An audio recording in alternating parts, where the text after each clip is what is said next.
अस्सलामुअलैकुम। टेलीस्कूल के इस एजुकेशन प्रोग्राम में खुशामदीद।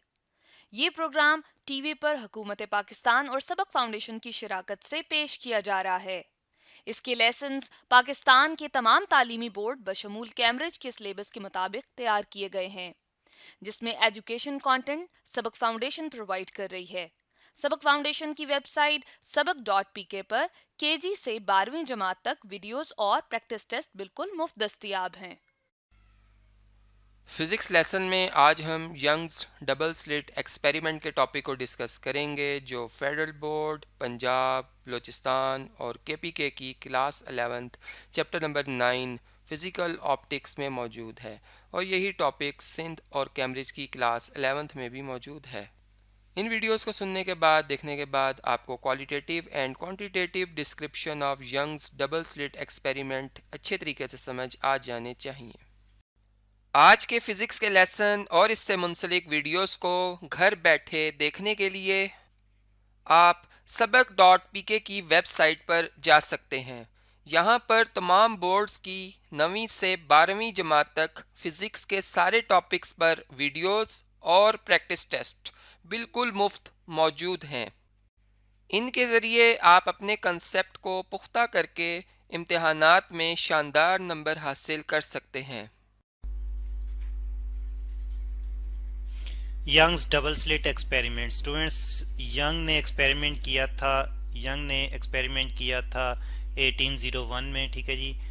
और इस एक्सपेरिमेंट की बेस पे उन्होंने देखा था कि लाइट जो है वो इंटरफेरेंस प्रोड्यूस करती है। इंटरफेरेंस जो है वो प्रोड्यूस होता है लाइट का, ठीक है जी।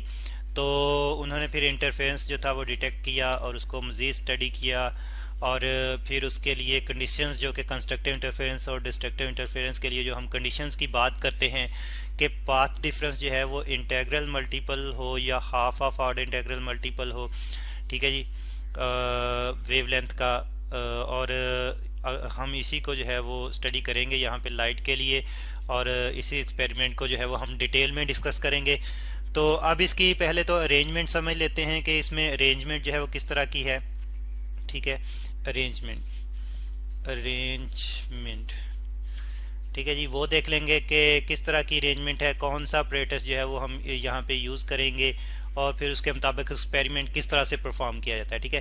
तो जारी बात है, पहले तो हम एक लाइट सोर्स लेंगे, ठीक है जी, एक ही लाइट सोर्स लेंगे और किस तरह से उससे दो लाइट वेव्स कैसे जनरेट करवा सकते हैं। हम जानते हैं कि इंटरफेरेंस जो है वो दो लाइट वेव्स की वजह से, दो वेव्स की वजह से प्रोड्यूस होता है, ठीक है।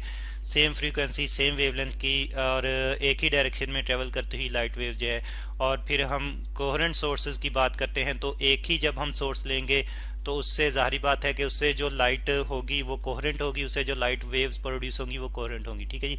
तो इसलिए यहाँ पे एक ही लाइट सोर्स ले रहे हैं और ये लाइट सोर्स जो है मोनोक्रोमेटिक होना चाहिए, ठीक है।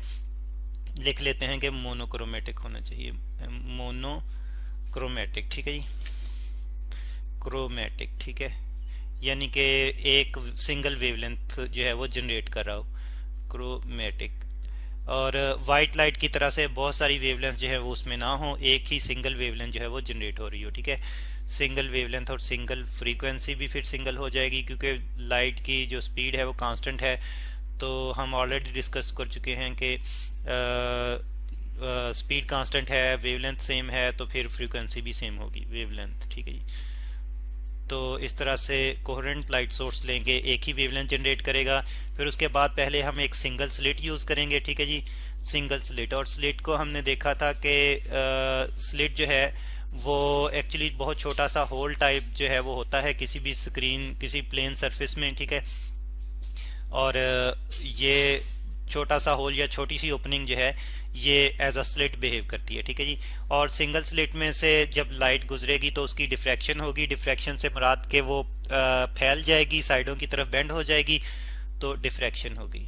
और जब फैलेगी तो जाहिर बात है कि फिर उसमें से जो है वो वेव फ्रंट्स जो जनरेट होंगे वो जो है वो स्फेरिकल वेव फ्रंट होंगे, ठीक है जी। तो उन स्फेरिकल वेव फ्रंट्स की फिर आपस में फिर हम दोबारा से जो है वो प्रोड्यूस कर उनकी यानी कि इंटरफेरेंस प्रोड्यूस करवाएंगे, ठीक है, डिफ्रैक्शन। तो और एक पहला वेव फ्रंट जो है उसको यानी कि हम ले लेंगे, यानी कि जो अप्रोच कर रहा होगा इस सिंगल स्लिट को, उसको हम कहेंगे कि ये फर्स्ट वेव फ्रंट है हमारे पास, ठीक है जी, फर्स्ट वेव फ्रंट, और इसकी डिफ्रैक्शन होगी सिंगल स्लिट में से। और सिंगल स्लिट के बाद फिर हम आगे जो है वो एक डबल स्लिट जो है वो रखेंगे, यानी कि एक ऐसी प्लेन स्क्रीन रखेंगे जिसमें दो स्लिट्स होंगी, ठीक है जी, दो ओपनिंग होंगी, ठीक है, डबल, उनको हम डबल स्लिट कहेंगे, ठीक है जी, डबल स्लिट्स, ठीक है जी। तो और फिर इसके डबल स्लिट्स जो है स्क्रीन जो है इसमें से फिर जो है वो सेकेंडरी वेवलेट्स जो हैं वो जनरेट होंगे, ठीक है जी, सेकेंडरी वेवलेट्स, और वही सेकेंडरी वेवलेट्स जो हैं आपस में सुप्रीम पोज होंगे और इंटरफेरेंस प्रोड्यूस होगी, सेकेंडरी वेवलेट्स, ठीक है जी, वेवलेट्स।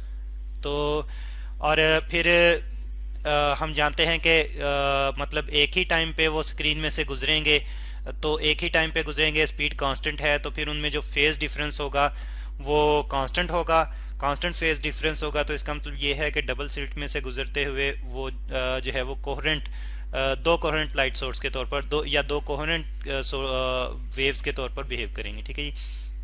यानी कि यहाँ पे हम लिख लेते हैं कि सेम टाइम पे वो जो है वो डबल स्लिट में से गुजरेंगे, यानी कि डबल स्लिट के बाद जो है वो सेम टाइम पे गुजरेंगे, तो क्या हो जाएंगे, कोहेरेंट हो जाएंगे, कोहेरेंट।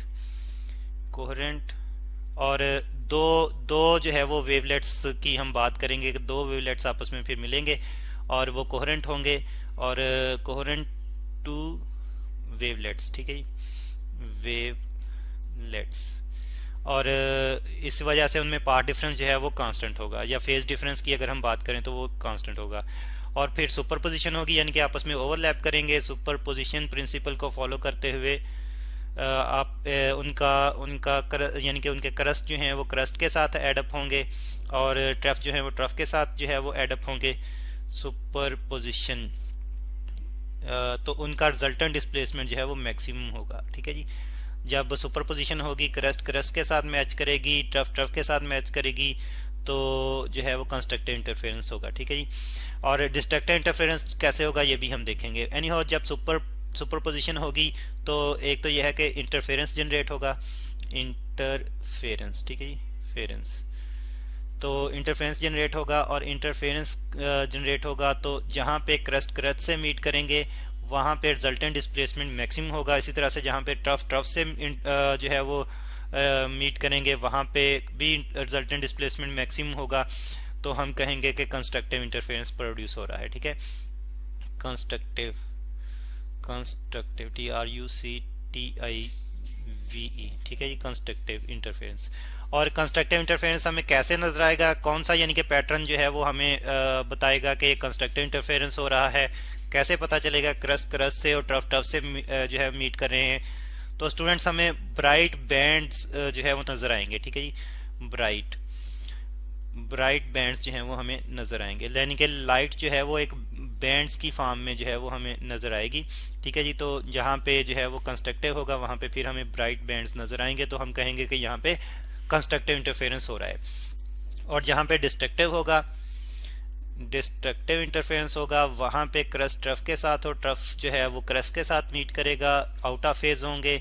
आउट ऑफ फेज होने की वजह से जो है वो एक दूसरे के इफेक्ट को कैंसिल आउट करेंगे। जब कैंसिल आउट करेंगे तो हमें डार्क बैंड्स जो है वो नजर आएंगे, ठीक है जी, डार्क बैंड्स, ठीक है। और इन बैंड्स को हम फ्रिंजेस भी कहते हैं, ठीक है जी, बैंड्स, इन बैंड्स को हम फ्रिंजेस भी बोलते हैं, फ्रिंजेस, ठीक है जी।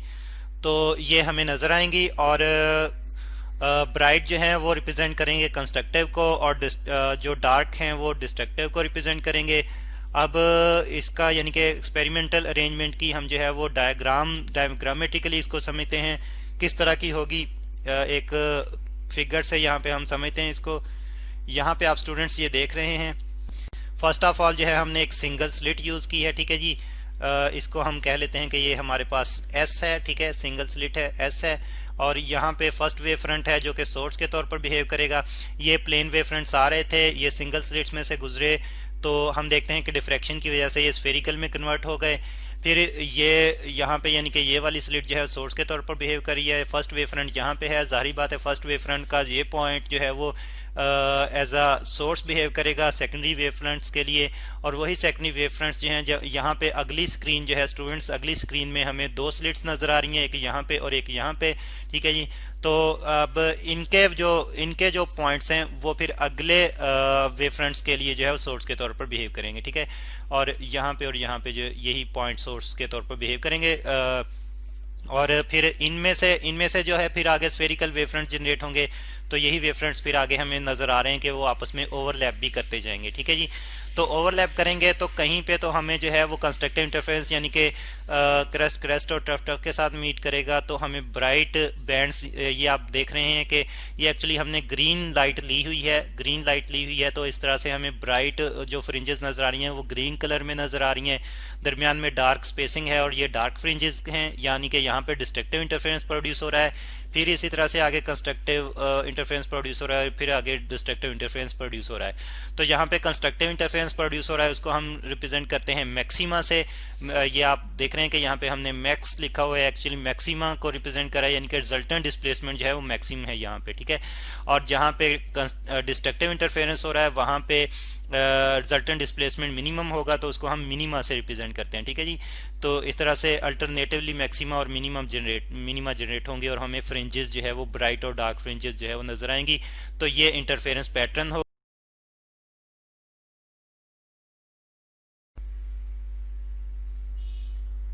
मोर on Young's double slit experiment. Students, Young double slit experiment हम स्टडी कर रहे थे और इसमें हमने लाइट के इंटरफेरेंस के बारे में देखा और हमने देखा कि ब्राइट और डार्क फ्रिंजेस प्रोड्यूस होती हैं। जहाँ पे कंस्ट्रक्टिव इंटरफेरेंस प्रोड्यूस होगा वहाँ पे क्रस्ट और टफ से ओवरलैप करेंगे, यानी कि इन फेज डिस्प्लेसमेंट एडअप होंगे, तो रिजल्टेंट डिस्प्लेसमेंट मैक्सिमम होगा और ब्राइट फ्रिंजेस प्रोड्यूस होंगी।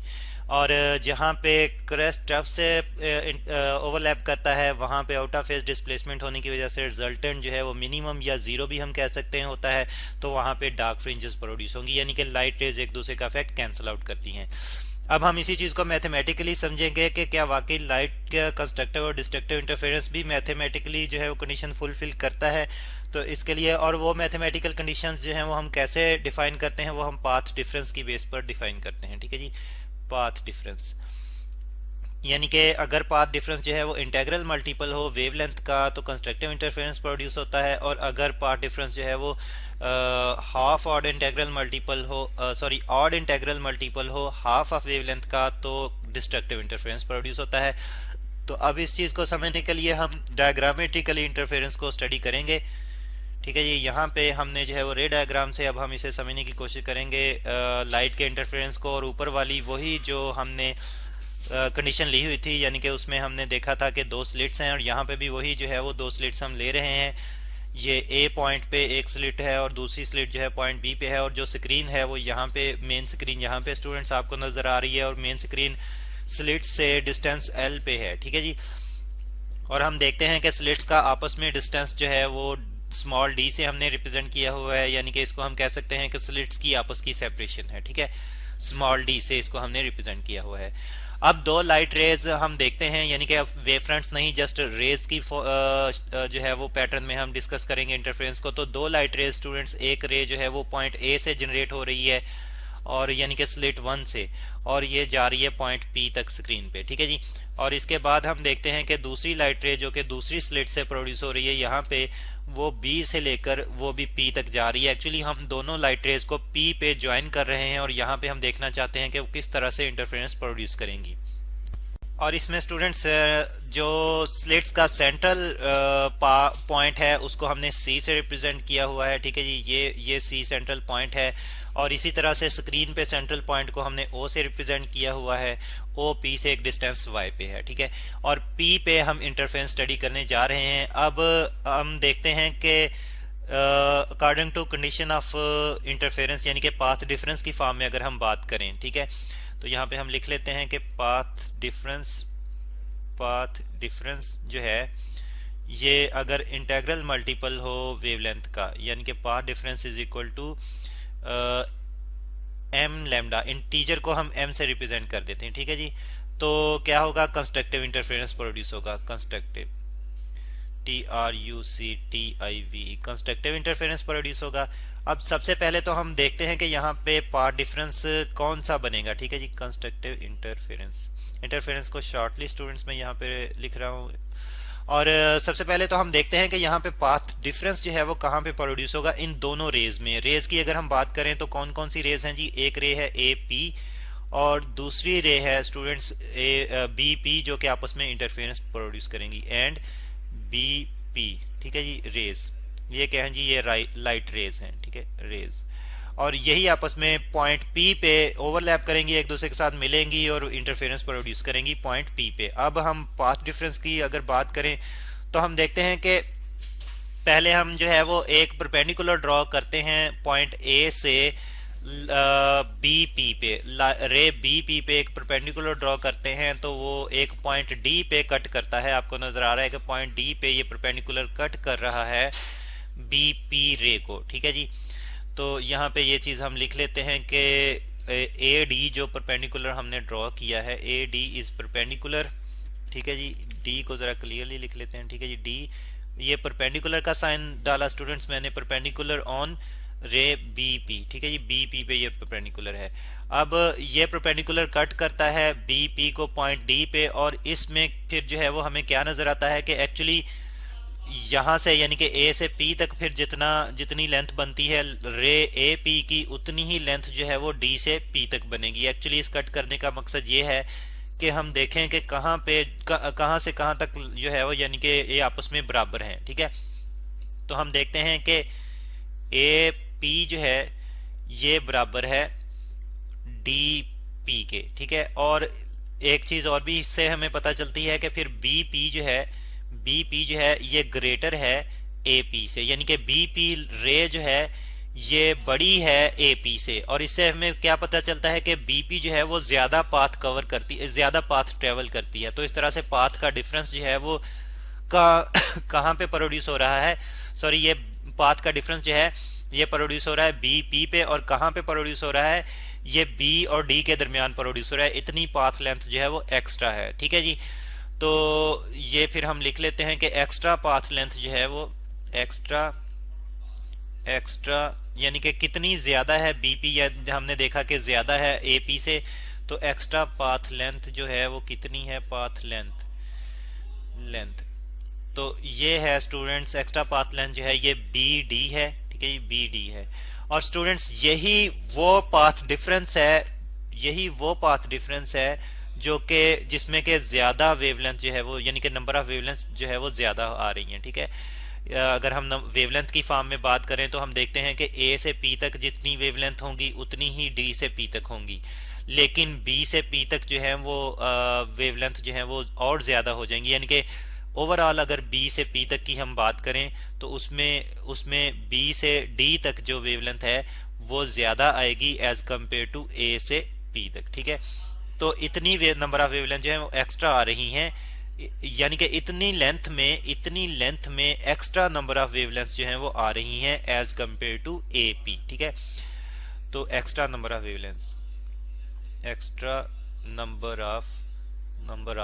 वेवलेंथ। ठीक है जी, वेवलेंथ को मैं जस्ट लैम्डा से रिप्रेजेंट कर रहा हूं। तो अब इससे फिर हमें पता चलेगा कि यही एक्स्ट्रा पाथ लेंथ जो है तो इसी में एक्स्ट्रा वेवलेंथ आ रही है, तो इसी वेवलेंथ की डिफरेंस की बिना पर जो है वो पाथ डिफरेंस प्रोड्यूस हो रहा है। तो फिर पाथ डिफरेंस क्या है, यही एक्स्ट्रा लेंथ जो है यही पाथ डिफरेंस है। ठीक है जी, तो फिर यही जो है वो पाथ डिफरेंस। ठीक है जी, तो अब इसे हमें पता चला कि एक्स्ट्रा पाथ डिफरेंस जो है वो BD है। अब स्टूडेंट्स अगर पाथ डिफरेंस जो है वो BD है तो कंस्ट्रक्टिव इंटरफेरेंस की अगर हम कंडीशन को देखें तो यह पाथ डिफरेंस जो है यानी कि जैसे कि हमने कहा था कि कंस्ट्रक्टिव इंटरफेरेंस के मुताबिक पाथ डिफरेंस जो है वो होना चाहिए इंटीग्रल मल्टीपल ऑफ वेवलेंथ, यानी कि BD जो है ये m लैम्डा के बराबर होना चाहिए। तो इस यानी कि हम ये कह सकते हैं कि अगर पॉइंट P पे कंस्ट्रक्टिव इंटरफेरेंस हो रहा है for constructive interference, constructive interference को मैं शॉर्टली लिख रहा हूं। ठीक है जी, एट पी, अगर पी पे कंस्ट्रक्टिव इंटरफेरेंस हो रहा हो तो पाथ डिफरेंस जो प्रोड्यूस हो रहा है बी डी, इसको इंटेग्रल मल्टीपल होना चाहिए वेवलेंथ का, ठीक है जी, यानी कि एम लैम्डा। और एम क्या है जी, एम जो है इंटीजर को रिप्रेजेंट कर रहा है। और एम को अगर हम जो है वो अगर क्वांटिटेटिवली डिफाइन करना चाहें तो हम कहते हैं कि जी ये 0 1 2 3 एंड सो ऑन, ठीक है जी, ये इंटीजर होगा।